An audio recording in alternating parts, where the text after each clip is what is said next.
Dans la précédente chronique, Sylviane Boulière, membre de l'UFC Que Choisir de la Sarthe, présentait les priorités défendues par l'association au niveau européen, grâce à quelques exemples se rapportant aux biens de consommation courante. Aujourd'hui, pour illustrer ce combat, elle a choisi des exemples en relation avec le transport, le numérique et la santé. Alors, que défend l'UFC en matière de véhicules électriques ? À ce sujet, l'UFC Que Choisir poursuit 2 objectifs. D'une part, réduire la consommation énergétique et d'autre part, les coûts pour les consommateurs.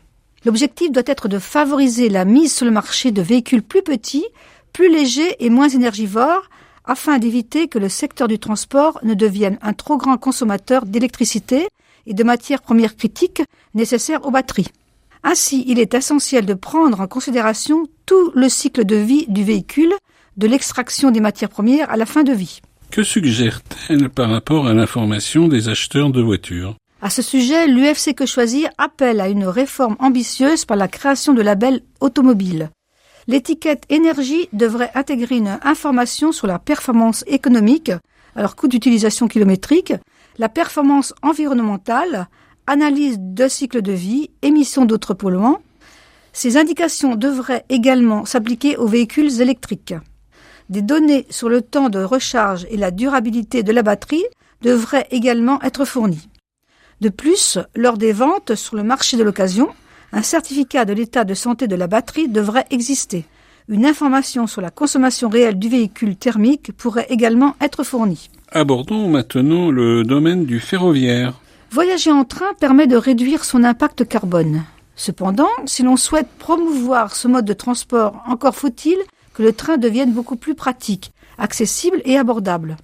Dans cette perspective, pour les trajets multimodaux, ceux qui associent le train et car par exemple, le renforcement des droits des passagers et la simplification de la réservation de billets constitueraient des étapes importantes. Automatiser les remboursements et le paiement des compensations en cas de perturbation, remédier aux lacunes de la protection des voyages à forfait font partie des propositions. Que préconise l'UFC Que Choisir pour tendre vers un environnement numérique plus sûr ?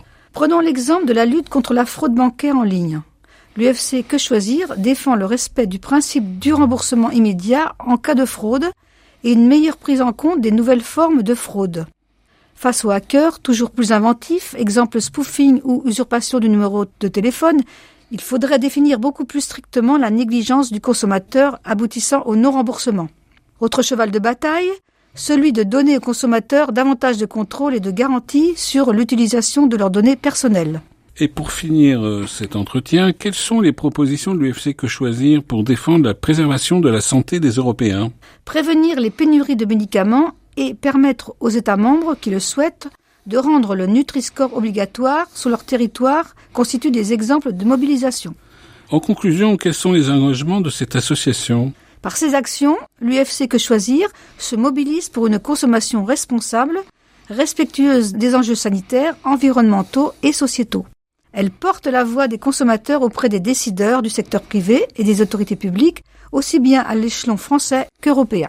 Merci Sylviane pour cet éclairage. Si vous êtes intéressé pour en savoir plus et soutenir ces objectifs, vous pouvez rejoindre l'association locale de la Sarthe, qui se situe au 21 rue Beignet. Le téléphone étant le 02 43 85 88 91. Il existe aussi des antennes à la Ferté-Bernard, à la Flèche et à Sablé. Vous pouvez vous renseigner sur les dates exactes, soit sur le siège local, soit sur le site départemental de l'association UFC Que Choisir.